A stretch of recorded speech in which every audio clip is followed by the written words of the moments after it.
Hi guys, welcome back to my channel. If you're new here, my name's Meg, welcome, and if you're returning, then welcome back. For today's video, I thought I'd do an updated assumptions about me. I've seen quite a lot of people doing it, so I thought I would. It's been about almost a year, I think, since I last did mine. Maybe not that long, maybe like 9 months since I last did one, and I thought I would do another one, an updated one, because why not? I quite like watching assumptions videos, so hopefully you will do too. I've got some juicy ones, I've got some normal ones. They're all actually different to what I got the last time I did an assumptions video, so that's good. Sorry if the light changes frequently. The sun's kind of doing a dance with the clouds and coming out and going back in. So sorry if I keep looking different. I am a shapeshifter. Anyway, I'm just gonna get straight into the video because we know how much I can ramble on and my intros can go on for about 10 minutes. So first assumption is you have had work done like filler. No, I haven't had anything done.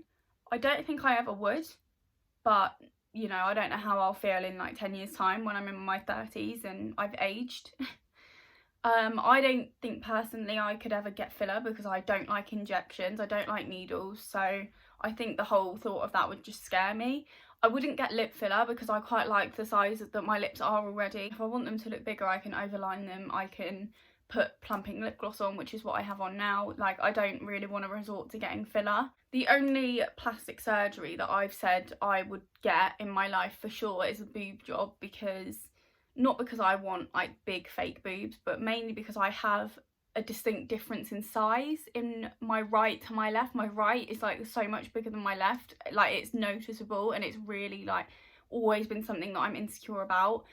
And yeah, they're something that I've always wanted to change, like to the point where I would resort to having surgery. Whether I ever will is a different story because it is expensive, and I think as well if I was going to, I would want to wait until I'd had kids, because I want to be able to breastfeed my children, and I know that when you get pregnant you like your boobs do change, your whole body changes, so I don't know whether if they changed I would like them that way.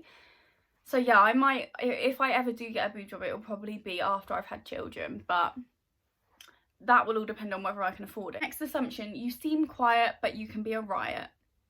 Yeah, I'd say that's true. I mean, I don't know whether I'd class myself as quiet. I can be quiet dependent on what situation I'm in. I used to be quite shy as a kid. I think I've still got elements of being shy, but I'm definitely not quiet now.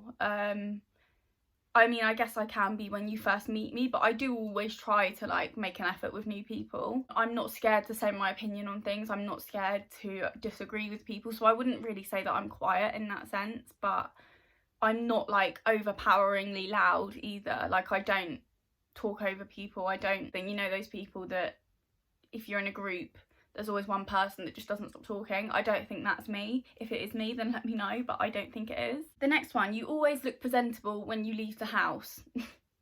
That is not true. I look presentable to the point where I'm always dressed, because I know some people just have no shame in going out in their pyjamas, and I'm envious of those people.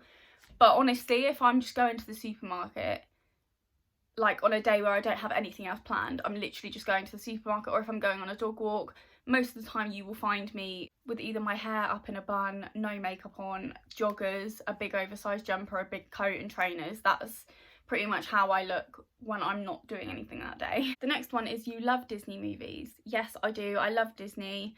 You know, people can argue and say that it's for kids, but it's actually not. Like, I guarantee if you sit and watch some Disney films that you watched when you were a kid, you will notice things that you didn't notice as a kid. I'll give you an example. Dumbo is one of my favourite Disney films of all time, and when I watched it as a kid it was just Dumbo, you know, it was just the flying elephant, the cute flying elephant with the big ears, and I loved it. But now when I've watched it as an adult, I'm like, oh, actually Dumbo kind of highlights the cruelty to animals in the circus, and like something that I'm passionate about anyway, cruelty to animals. So yeah, it was something that I never noticed as a kid because I wasn't educated on that sort of thing, but now I watch it and I'm like, the poor animals, they're all being forced to perform at the circus. Next one is you get anxious around crowds. No, I wouldn't say I wouldn't say I'm an anxious person. I mean, obviously everybody gets anxious at some point. It depends on the sort of thing that makes you anxious. I get anxious when I go to auditions, for example. So I have a performing arts background, so when I've got an audition I get anxious, but not to the point where I let it affect my performance, if you know what I mean. Like, I am good at hiding my nerves when I've got an audition. I would probably say the most anxious I get is if I'm walking somewhere alone, and it'll be in the middle of the day because I don't really tend to walk anywhere on my own at night, and I'll be coming up to like a group of boys or a group of men. That's when I feel anxious, because I feel like they're going to shout something at me, and that's not because I'm arrogant and I think I'm so desirable that any man is going to fancy me. It's just based off of experience. Men tend to catcall women. And even if like I'm not walking past men, but for example if I'm walking down a long road on my own, I'll always get beeped at. Like, it's disgusting that it's still happening, and honestly I could sit here and rant about it for ages, but that's when I feel anxious, is when I feel like I'm being like catcalled or something like that. Story time. I actually was once walking to my students' union when I was at uni, and it was the middle of the day. It was sunlight like it is now, and it was a beach themed party at the students' union, and I wasn't wearing a bikini. I was literally wearing a crop top and some high-waisted shorts, so it wasn't even really a crop top. You couldn't see my stomach. So I had a top and shorts on, probably some trainers, because you wouldn't dare wear flip-flops in the students' union unless you wanted to lose your toes, and I think sunglasses, and I had a bag with me, and I don't know why I was walking there alone. I think I was meeting my friends there to pre-drink, like on the field behind it. Those were the days. And I was coming up to a group of men, and I was on my own. Like, I was walking down the road that the uni was on, but there was no one around. Like, there was no one behind me and there was no one behind them. And I was coming up to this group of men, and I was prepared. I was like, they're gonna say something, they're gonna make me feel like shit. And as I was walking past, not only did none of them really get out of the way for me to pass, they kind of like parted, but like so that each of them were either side of me, if you know what I mean. So I ended up walking through the middle of them, and as I was walking through the middle of them, they were all looking me up and down, and one of them actually said, "Mate, I would fucking destroy that." Sorry? First of all, I'm a human being, I'm not an object. Do not refer to me as that. That is disgusting. Secondly, honey, you will never get the chance to destroy me, I can assure you of that. I can't believe there are men like that, and if my son ever grows up to be like that, I'm putting him up for adoption, because that is just disgusting behaviour. Yeah, that is the reality of being a woman, unfortunately. The next one is quite a cute one. You're perfect and have it all together. No, of course I don't. Nobody's perfect, nobody has it all together. Everybody is fighting a battle that you don't know about. Everyone has insecurities. I mean, I'm struggling with the lockdown, but I feel like I've been quite productive in terms of like social media, YouTube. I always find like that lockdown is a good time for me to get into YouTube again and stuff, because I have the most time on my hands and I don't have anything else to do. Of course I've got issues. Of course I have days where I wake up and I don't even want to get out of bed. Like, everyone has that. It's just that not all of us choose to share it on social media, but I feel like I am quite open about my insecurities on YouTube and Instagram. Like, I don't feel like I come across like I absolutely love myself, you know. I mean, it's important to love yourself, but you know, we all have things about ourselves that we don't like. The next one is your boyfriend is your biggest fan. That's cute. And yeah, I'd say that's probably true. Obviously I don't post a lot of my boyfriend on Instagram, and he's never on my YouTube. That isn't because I don't like him. It's because he doesn't like the whole being on social media and like telling everyone about your life. He just doesn't like that whole thing. So I'm not going to put him on my social media or on my YouTube without his consent. Like, he doesn't want that life, and that's fine. I chose to do YouTube and do Instagram, he didn't, so that's how it is really. He always hypes me up, he always supports me. He doesn't have an issue with me doing social media because it's my choice at the end of the day. And yeah, he always supports it, he's always hyped me up. Yeah, he is my biggest fan. But also, like, my mum is also one of my biggest fans. She always supports everything I do, she always hypes me up, so yeah. The next one is you are buying a house this year. I wish. Ideally, yes, I would love it to be this year. It probably won't be until the end of the year, but you know, it all depends on what happens this year. I'm not making any plans right now because who knows? Like, honestly, at this point, who actually knows? But yeah, ideally I would like to buy a house this year. I am saving. Me and my boyfriend are both saving. That's why we are living with his parents at the moment, because we wanted to save, and that's very difficult to do when you're renting. I mean, it depends how this year goes. Things are looking good at the moment, but I don't want to jinx anything, so yeah, all I will say is ideally this year, if not definitely next year. The next one is you have been hurt badly in the past. Yes, multiple times. But you know what, everything that's happened to me in the past has made me who I am today, and everything happened for a reason. I always say this to people, but my last relationship that ended, when it ended, I just thought I'll never find love again, I'll never be able to trust anyone again, and I did. I fell in love again, I trusted again, and you know, if that relationship hadn't ended, I wouldn't be with my boyfriend that I'm with now. Who knows how different my life would be. And so I'm always thankful for everything that happened to me, even though it did hurt me. I try to be grateful for it because it's happened for a reason. I am a massive believer in everything happens for a reason. And like I said, being hurt makes you stronger, even if it doesn't feel like it at the time. The next assumption is you are a vegan. No, I'm not a vegan, I'm a vegetarian, and I have been one for majority of my life. I first went veggie when I was 12 because I basically saw like a video of how they treat animals, how they kill them, and it just put me off. So I stopped eating meat, but then I gave up being a veggie. So I was a veggie from like the age of 12 to 16. I then started eating meat again. My reason for that was pretty pathetic, but I'll tell you it anyway. Basically, I went through a breakup with my first love.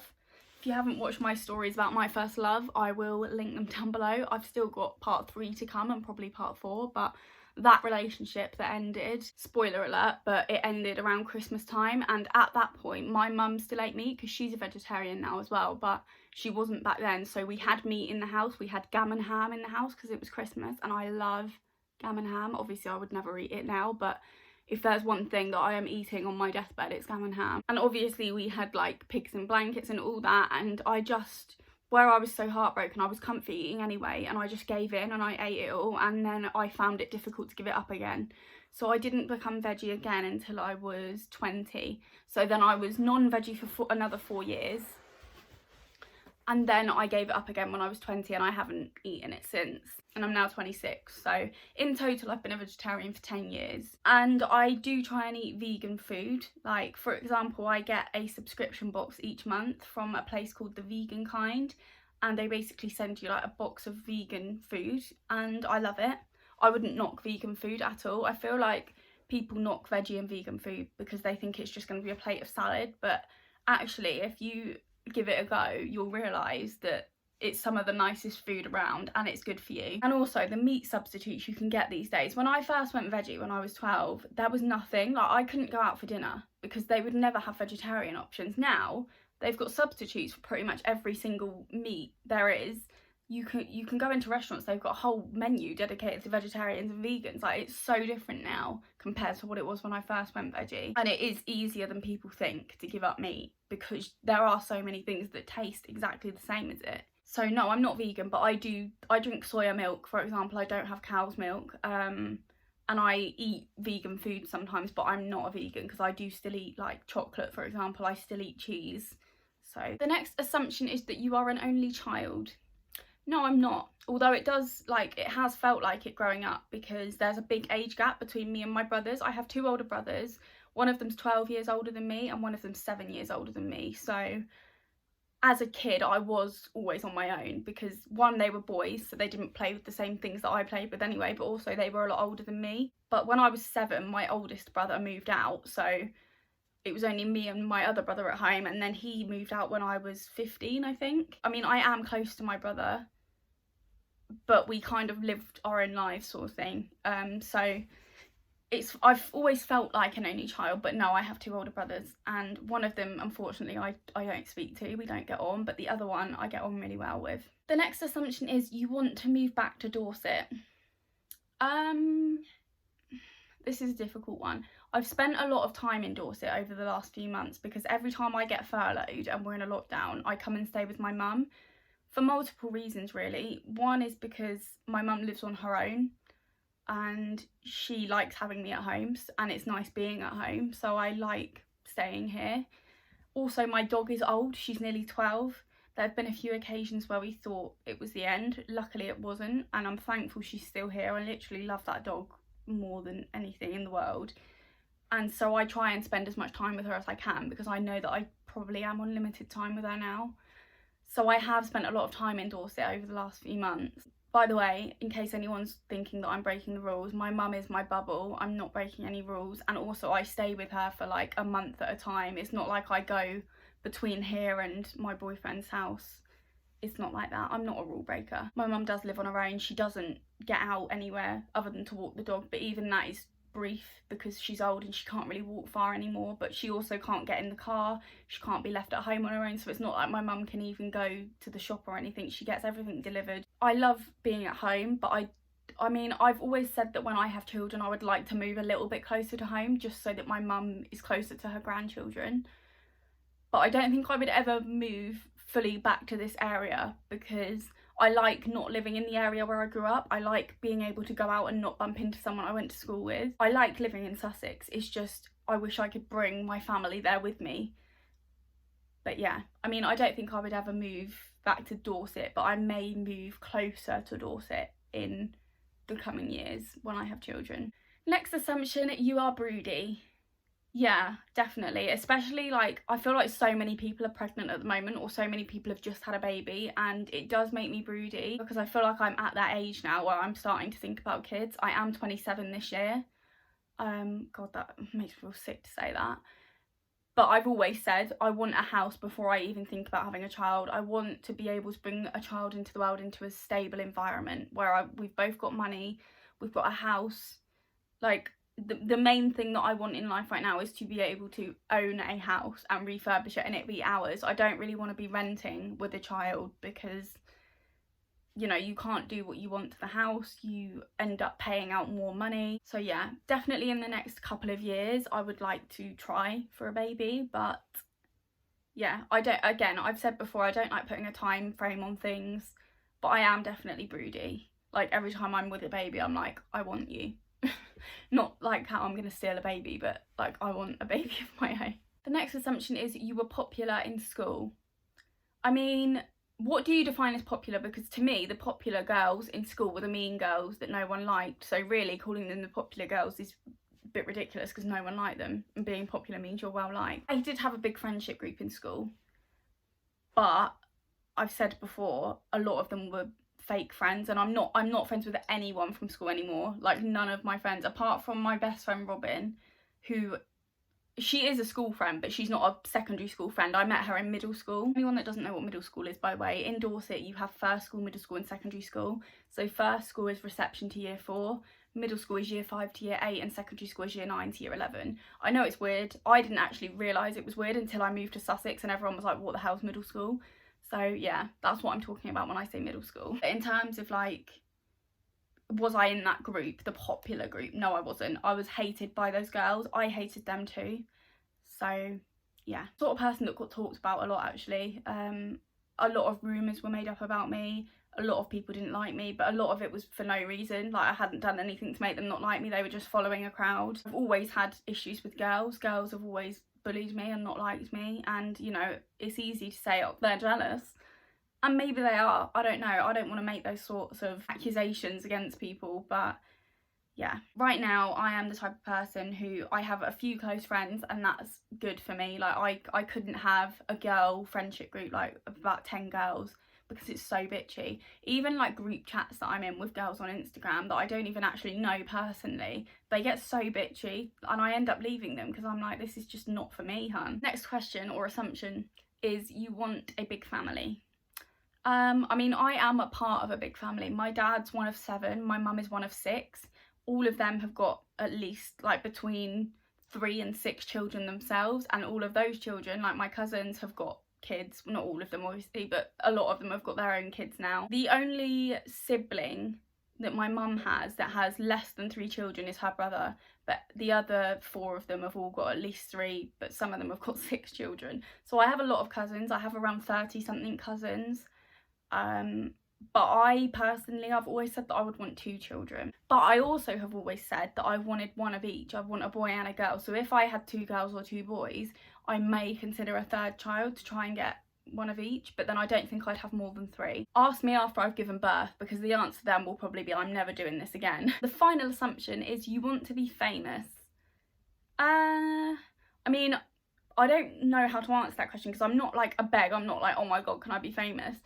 I have always said, because obviously I have an acting background, I've always wanted to be a soap actress. Like, that's my dream job.